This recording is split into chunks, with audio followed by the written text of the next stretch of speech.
Milli Qasırğa Mərkəzinin məlumatına görə, şənbə günü Melissa 3-cü kateqoriyalı qasırğaya çevrilib və həftə sonu ərzində daha da güclənərək 5-ci kateqoriyalı fırtına səviyyəsinə, saatda 160 mil təxminən 257 km/saat küləklə yüksələcəyi, çərşənbə axşamı səhəri Yamaykaya çatacağı gözlənilir.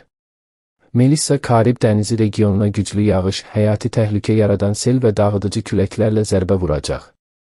Aşağı külək kəsilməsi və çox isti okean suları növbəti 24 saat ərzində qasırğanın sürətlə güclənməsi üçün ideal şərait yaradıb.